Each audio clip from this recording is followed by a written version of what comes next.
Olá, sejam todos muito bem-vindos em mais uma roda de conversa. Hoje nós vamos falar sobre um tema muito importante que faz parte da vida de todos nós, que todos nós vamos passar por isso um dia, mas às vezes a gente até acha que está preparado para passar por isso, mas chega na hora, a gente vê que não é bem assim, que é a dor do luto. E para a gente falar sobre isso, nós temos hoje três convidadas muito especiais. Primeiro, a terapeuta, massoterapeuta e pesquisadora Juliana Lima Verde. Seja muito bem-vinda, Juliana. Olá, pessoal. Muito obrigada pelo convite, Ângela. Eu acho que o assunto que nós vamos abordar hoje é muito pertinente. Eu recebo muitas mensagens de pessoas, de terapeutas que têm dúvidas em como abordar o luto nas sessões de TRG, e eu fiquei muito feliz com o convite. Muito obrigada. Realmente, a gente tem que ter um jeito todo especial para tratar com esse tema nos nossos atendimentos, né? E também hoje nós temos duas terapeutas que podem nos ajudar muito com esse tema. Primeiro, nós temos a presença especial da terapeuta Esmeralda. Seja muito bem-vinda, Esmeralda. Fale um pouquinho com a gente sobre você. Se apresente para as pessoas, por favor. Boa noite a todos e a todas. Eu sou Esmeralda, Master Terapeuta TRG, sou também educadora parental e falo com vocês aqui da França. E é uma grande honra, um grande prazer eu estar aqui com essas pessoas tão sábias, tão especiais, que é a Ângela, a Juliana e a Rose. Muito obrigada, Esmeralda, muito obrigada pelas suas palavras. Eu tenho certeza que você vai agregar muito aqui nessa nossa conversa. E também aqui com a gente a terapeuta Rose Periotto, que é massoterapeuta e também escritora. Rose, por favor, se apresente para a gente. Olá a todos vocês, é uma grande honra estar aqui junto a esse bate-papo. Como a Ângela disse, eu sou massoterapeuta TRG, sou escritora do livro O Luto Invisível e espero poder contribuir nesta live. Com certeza a Rose vai contribuir bastante. Iniciando, eu gostaria de saber da Juliana, né? Juliana, o luto é um trauma diferente de outros traumas que a gente vivencia. É um trauma que todo mundo vai passar por isso algum dia. E por mais, né, como eu falei no início da nossa conversa, por mais que a gente pensa que está preparado, realmente quando a gente passa por isso, às vezes a gente não está assim tão preparado como imaginou que estaria, né? Então eu gostaria, Juliana, se você puder explicar para a gente o que acontece na mente de uma pessoa quando ela passa por essa perda irreparável. Então, quando nós nos vinculamos a uma pessoa, né, esse vínculo ele fica registrado no cérebro como memórias autobiográficas que são emocionalmente significativas, como, por exemplo, imagens, sensações, emoções, e tudo isso faz parte da nossa identidade e da nossa identidade quando nós estamos com essa pessoa. Quando essa perda acontece, o cérebro ele enfrenta uma contradição. Como? Ele continua evocando essa pessoa como se ela estivesse presente, mas na realidade essa pessoa entende, já sabe que ela não está mais aqui. Então esse conflito ele gera um sofrimento muito intenso. E a memória emocional ela não se apaga sozinha com o tempo, ela precisa ser integrada à realidade dessa pessoa. Quando isso não acontece, qualquer estímulo pode reativar a dor como se fosse uma perda recente, manifestando-se como se fosse ansiedade, depressão, sintomas físicos, ou seja, a pessoa que tem a saudade, ela vai somatizar, ela pode somatizar bastante. Não porque essa pessoa seja uma pessoa fraca, mas porque o sistema nervoso dela está sobrecarregado com a memória que ainda não encontrou um lugar para ficar. É muito interessante isso. Além disso, nós precisamos ampliar esse olhar. Por quê? Porque o luto, ele não acontece só com a morte de uma pessoa.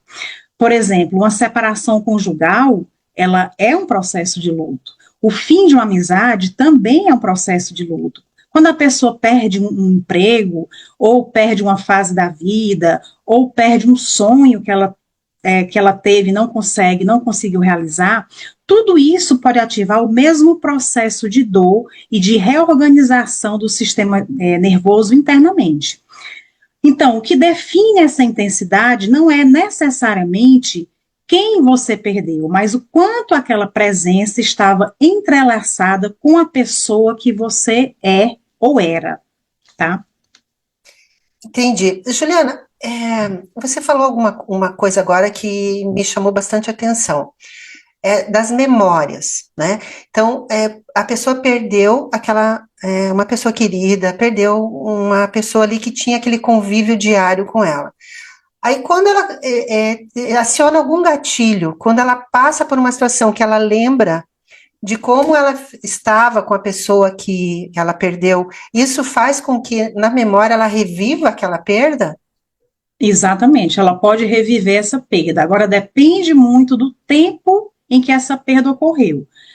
A literatura fala que o processo de luto pode durar de 6 meses a 1 ano. Agora, isso pode ter um espaço temporal menor ou maior, dependendo da pessoa, tá? Dependendo da constituição emocional dessa pessoa. Então, a gente não pode precisar que depois de 2 anos que alguém faleceu, por exemplo, ao reavivar essa memória, essa pessoa vai ter um gatilho. Não seria exatamente um gatilho, tá? Mas, sim, o processo de luto, ele precisa ser vivenciado. E a gente vai falar um pouquinho como esse processo ocorre com a TRG. Exatamente. E agora eu queria saber da Esmeralda. Esmeralda, na sua experiência com os atendimentos, como que essa dor do luto costuma aparecer nas pessoas? O que que elas relatam para você sobre essa dor? Como elas sentem? Como que elas passam por essa dor? Bom, a experiência do luto é altamente individual, né? E varia de pessoa para pessoa, né? Depende, como foi colocado, do vínculo, né, que a pessoa tem com a pessoa que morreu, né? Depende também do apoio social, depende da natureza dessa morte, como foi que ela aconteceu. E tem uma coisa muito importante também que eu acho, que é também a personalidade e as crenças que essa pessoa carrega consigo. As crenças religiosas, as crenças culturais, isso daí também pesa bastante, né? Por exemplo, eu, quando perdi meu marido para um câncer de pâncreas com a idade de 49 anos, para mim, foi muito difícil lidar com aquela parte da negação. Dentre as 5 fases, a fase da negação para mim foi terrível. Por quê? Eu, quando chegava à noite, no dia que ele foi para o CTI, eu quase não dormi, imaginando ele ali sozinho, passando por aquele sofrimento só. E depois que ele faleceu, eu ficava lembrando como é que ele podia estar ali sozinho, abandonado naquele lugar frio, escuro. Então, isso me fazia vivenciar todas as noites a mesma angústia. Então, a fase da negação, para mim, foi aí muito difícil. E já tratei de uma moça que, quando perdeu a mãe, por uma queda que ela quebrou o punho e evoluiu a óbito, essa moça, ela sofreu bastante, porque ela dizia que era como se ela tivesse perdido um braço, ela tivesse perdido uma perna, ela tivesse perdido um membro. Como a Juliana explicou, não é? Isso também acontece, as fases do luto diante de uma outra perda, de um outro contexto, né? E agora eu tenho uma outra pessoa que eu estou tratando, que perdeu um filho, o único filho, com 19 anos, para um mal súbito. Já essa pessoa, ela tinha já uma personalidade bem mais calma, uma fé bem estruturada, e eu não estou dizendo aqui que o sofrimento de um foi menor, foi maior do que do outro, não é isso, mas a forma que a pessoa se apresenta depende muito desses 4 fatores que eu coloquei. Ângela, eu queria complementar, complementando aí um pouco do que a Esmeralda falou, né, essa intensidade do luto, ela varia muito, além dessas questões religiosas que ela falou, né, da espiritualidade que a pessoa exerce, ela varia muito também conforme o tipo de vínculo que essas 2 pessoas têm, o papel que aquela pessoa ocupava na vida, no contexto da perda. Por exemplo, perder um filho, né, também, como a Esmeralda acabou de falar, carrega uma ruptura da ordem natural da vida. Perder um pai, uma mãe, pode aí despertar uma sensação de orfandade, mesmo que você seja uma pessoa adulta. Perder um avô, por exemplo, pode ser o primeiro confronto com a própria finitude. E cada perda vai acessar uma parte diferente da nossa identidade. E é isso que vai determinar a profundidade dessa dor que nós sentimos. Continuando isso que você comentou, o reprocessamento generativo, ele vai atuar na mente da pessoa. E isso pode variar dependendo de qual foi essa perda e o vínculo que ela tinha com a pessoa que faleceu, no caso? A gente precisa ter em mente que existe uma coisa muito fundamental, muito importante. Não se reprocessa um luto logo após a perda. A pessoa que perdeu, ela precisa viver todo o processo, todas as fases do luto, no seu próprio tempo. Se uma perda vai ocorrer durante um tratamento da TRG, imagina que você está atendendo uma pessoa e no meio ali do tratamento, durante as sessões, essa pessoa sofre uma perda. Nós vamos reprocessar as outras memórias, vamos fortalecer a pessoa e só quando ela estiver estabilizada é que nós vamos retornar à memória da perda, tá? Então, quando esse momento chegar, a TRG vai ajudar a acessar essa memória de uma forma muito controlada e muito segura. Isso depende muito também da experiência, né, do traquejo que esse terapeuta, da sensibilidade que esse terapeuta ele precisa ter. Então, o reprocessamento, ele permite que o cérebro reorganize essa experiência. A memória, ela não vai desaparecer, ela vai se transformar. A dor não vai sumir, mas vai deixar de ser uma ferida aberta e passa a ser uma parte integrante da história de vida dessa pessoa. A pessoa consegue lembrar com saudade, com amor, sem se sentir ansiosa, depressiva, paralisada. É um movimento da memória que paralisa para a memória que integra. Isso é muito importante. O terapeuta ele precisa ter muita sensibilidade para gerir essa condição. Exatamente. E agora eu queria falar com a Rose. Rose, sobre isso que a Juliana falou, né, sobre como o processo de reprocessamento generativo acontece nos nossos atendimentos, o que você observa na prática? Um cliente teu que já passou por isso, pela essa dor do luto, e foi reprocessada. Como você viu isso na prática acontecer? Muito bem. Eu vou descrever um caso que eu atendi há algum tempo atrás, dentre tantos, né? E nós sabemos que cada pessoa enfrenta o luto de uma maneira específica, né? Porque a dor do luto é realmente física. A dor do luto é física. Não existe essa de dor só de memória. Não, ela dói mesmo e rasga o peito. No entanto, eu atendi uma cliente com mais de 60 anos que perdeu a mãe aos 9 anos de idade. E ela perdeu o pai aos 18 anos de idade. O que aconteceu? Até a nossa 10ª sessão, nós não conseguíamos passar dos 10 anos de idade. Toda vez ela enfrentava o velório da mãe, há tantos e tantos anos atrás, e ela sentia a mesma dor. Até que, diante disso, né, da nossa perspicácia como terapeutas, eu tive um insight. E eu falei com ela o seguinte: toda vez que você menciona para uma pessoa que você perdeu a sua mãe aos 9 anos de idade, a reação das pessoas te estimulam a reviver aquele luto. E ela concordou comigo, ela falou, realmente é isso, Rose. Toda vez que alguém me pergunta, e eu falo, eu perdi a minha mãe com 9 anos, todo mundo vem com a mesma reação, puxa, que pena, nossa, que dó.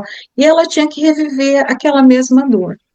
Quando ela entendeu que isso já tinha ficado no passado, não a memória da mãe ela sempre vai carregar, mas que aquele evento se passou há tanto tempo e que ela teve que sobreviver isso tudo, então ela começou a enfrentar a vida de uma maneira um pouco mais flexível, sem ter que ser tão pulso forte, e ter que enfrentar o mundo sozinha. Ela entendeu que ela pôde ser cuidada por outras pessoas e a vida dela realmente mudou completamente. Puxa, Rose, é tão interessante isso que você falou, né? Porque a pessoa ela teve que lidar com a dor do luto e com a dor e com a reação das pessoas quando ela contava sobre o luto. Realmente é um relato muito importante e sensível, né? Que a gente precisa ter. Então, eu gostaria de perguntar agora para todas vocês. É possível seguir a vida depois dessa perda irreparável? Porque quando você está naquele momento, a impressão que você tem é que você não vai mais conseguir seguir. E nós, terapeutas, podemos ajudar nesse processo, né? Então, eu gostaria que vocês me respondessem isso. É possível? Então, eu acho que é possível sim seguir a vida, mas é importante também dizer, gente, que isso não significa que você esqueceu a pessoa ou que você superou a perda dessa pessoa. Significa que você aprendeu a viver com a ausência dela, tá? E essa pessoa deixou com você uma parte integrada, né? Ou seja, algo que faz parte de você, da história entre vocês duas. Além da história, uma saudade, um legado. E eu queria chamar a atenção aqui para o fato de que nós, terapeutas TRG, nós temos um papel muito concreto nesse processo. Quando o luto ele ainda está em curso, nós não vamos tocar diretamente na memória da perda. Nós vamos trabalhar com aquilo que cerca a perda, como as culpas, os medos, as crenças que essa perda ativou no inconsciente dessa pessoa. Nós vamos fortalecer esse cliente por dentro. Quando ela estiver mais estabilizada, então o reprocessamento vai permitir que o cérebro ele se reorganize e vá moldar essa experiência emocionalmente. Então a pessoa passa a acessar as lembranças desse vínculo com menos gatilho, menos ativação e com mais integridade, sem perder a memória, é claro, mas mudando essa relação que essa pessoa tem com essa memória, tá? Eu costumo dizer que o nosso objetivo, não é fazer a pessoa apagar o luto da vida dela. Não é isso. O nosso objetivo, o nosso trabalho é acolher essa pessoa na dor que ela está sentindo, é ajudá-la a reaprender a viver, seguir a vida, sentindo a saudade, mas aí sem esquecer esse ente querido, mas seguindo em frente a vida dela. E para isso, a TRG, ela é muito boa também. Eu acredito mesmo que eu tenho visto essa parte aí das fases do luto serem aceleradas para essa parte da negociação, da aceitação, quando se faz o tratamento com a terapia. Eu acredito que a TRG ela pode realmente dar um suporte muito grande para as pessoas que estão passando por esse momento. A dor é única, ela não tem comparação, é impossível você comparar a minha dor com a sua, sabe? Tudo é muito exclusivo. Por isso, o imenso respeito que nós, como terapeutas, temos que dar às pessoas que nos procuram. O acolhimento é fundamental e a gente só entra nesse processo do reprocessamento quando alguma cicatriz já está feita, tá? Nós não podemos cutucar esse ferimento enquanto ele ainda está aberto. É muito importante ter o respeito por cada um. E agora eu gostaria de perguntar para Juliana. Juliana, o que você diria agora direto para a pessoa, para uma pessoa que está vivendo essa situação do luto? Então, essa pessoa, eu diria para essa pessoa que ela está num lugar de dor, tá? Você não precisa sair desse lugar agora. Essa dor, ela é proporcional ao amor que existiu, tá? E você está exercendo a sua humanidade sentindo essa dor. O que o seu cérebro está fazendo é tentar dar conta dessa ausência. Isso vai levar tempo, e esse tempo ele é diferente para cada pessoa. Não existe um luto certo, ou um luto errado, ou um luto rápido, ou um luto lento. O importante é que você busque apoio, terapia, pessoas de confiança, espaços seguros para sentir e manifestar essa dor. Quanto mais a pessoa consegue nomear e ser acolhida naquilo que ela sente, e esse é o nosso papel de terapeuta TRG, mais o sistema nervoso dessa pessoa ele vai conseguir reprocessar essa experiência. Tenha em mente que você vai sair desse lugar de dor. Não porque você vai esquecer, mas porque você vai aprender a carregar essa perda de um jeito mais integrado, com mais leveza. É exatamente, o luto, ela é uma das experiências mais profundas que o ser humano pode viver. E embora essa perda seja irreparável, a forma como essa dor permanece dentro de cada um de nós é que pode ser transformada. E nós já estamos agora caminhando para o final. Então, eu gostaria que a Esmeralda, terapeuta Esmeralda, por favor, o que você tem a dizer para essa pessoa que está passando por essa situação agora? Qual é a sua mensagem final para essa pessoa? Bom, eu diria que não há um cronograma específico, né, para a pessoa superar essa dor, né? O luto, ele é um processo contínuo, complexo.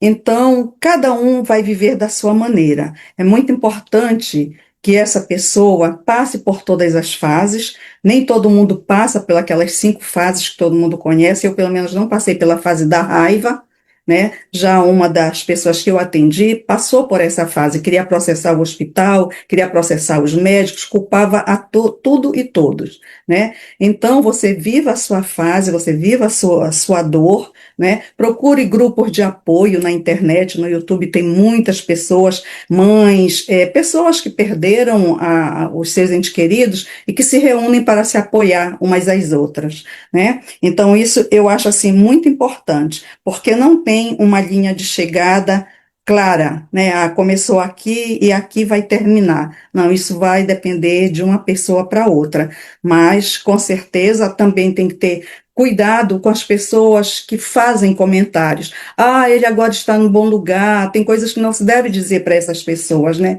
Isso tinha que acontecer, você não pode ficar assim. Não, deixa a pessoa viver o seu luto, deixa viver todas as fases e procurar ser acolhida, né? Procurar acolher essa pessoa, ter uma rede de apoio, ter pessoas que acolhem, que aceitam e deixe ela viver. Só não deixe fazer morada, né, no seu coração para sempre. Você precisa seguir a sua vida assim, mas tem que ter paciência com esse processo. Exatamente, a rede de apoio é bem importante, a terapia também é bem importante, e a dor é Isso. individual, cada pessoa sente a sua dor, né? Não tem como comparar a dor de um com a dor de outro, e ninguém sente a dor do outro, é a gente que sente a dor da gente mesmo, né? E Rose, você também, agora nós estamos finalizando, mas eu gostaria muito que você falasse um pouquinho sobre o livro. Você escreveu um livro sobre o luto, né? Como que esse livro pode ajudar as pessoas a passar por esse processo? Bom, o meu livro, ele não trata basicamente sobre a dor, da perda física, né, pela morte, tá? Ele trata mais sobre os lutos que nós vivenciamos ao longo da nossa vida, no nosso dia a dia, no cotidiano, ou perdas por separação de pais, ou até mesmo situações em que há superproteção de pais. Então, é uma infinidade de perdas que nós sofremos durante a nossa vida e que nos aparece como lutos verdadeiros, que doem, que marcam a nossa vida, a nossa alma. E nesses casos, a TRG é muito efetiva, porque aí não é necessário um tempo de espera, a gente pode trabalhar diretamente em qualquer um desses casos. Ah, perfeito. Não é só sobre o luto da morte mesmo, do falecimento, são outros, ele engloba todos os tipos de lutos, de outros lutos que a gente passa, outros tipos de perda, não é somente a perda da morte mesmo, né, Rose? Pessoal, eu vou deixar embaixo desse vídeo o link aqui nos comentários, o link do livro da Rose, para quem tiver interesse, clicar ali, tem mais informações. Juliana, agora, a tua mensagem final, eu vou pedir uma mensagem final diferente. Como que você aconselha, qual é a tua mensagem para os terapeutas TRG que atendem pessoas que estão passando por esse luto? Então, a minha mensagem é de que o terapeuta TRG respeite o tempo do luto, tá? Não tenta ir direto à memória da perda. Você precisa antes fortalecer essa pessoa. Reprocessa aquilo que dá para reprocessar sem descascar essa ferida. Porque dessa forma você está ampliando a janela de tolerância emocional dessa pessoa, tá? E muito cuidado, porque acompanhar um luto exige muita presença, muita sensibilidade e muita autorregulação, porque você pode estar se vendo no luto daquela pessoa. Então, quando o momento de reprocessar ele chegar, você confia no protocolo, confia no processo e na pessoa que está à frente. Tenha segurança de que ela está pronta para falar sobre esse luto. E esse trabalho com o luto na TRG, na minha opinião, ele é um dos trabalhos mais delicados e transformadores que nós podemos fazer. Olha, pessoal, realmente esse é um assunto que eu considero muito importante, como todas as nossas convidadas falaram hoje. É um assunto tão importante que todos nós vamos passar por isso um dia. Então, eu quero agradecer a presença de vocês três aqui, que trouxeram esse assunto tão delicado, né, com tanta maestria, falaram perfeitamente. E então, eu tenho certeza que essa nossa roda de conversa ajudou muitas pessoas que estão passando por isso e também os terapeutas para ajudar as pessoas. Então, agradeço infinitamente a presença de todos vocês aqui. Aqui embaixo desse vídeo eu vou deixar o link de todas as terapeutas, da Juliana, da Rose, da Esmeralda. Então, muito obrigada e boa noite para todos vocês. Boa noite. Obrigada e até a próxima. Obrigada, Angela. Até a próxima. Boa noite a todos. Obrigada.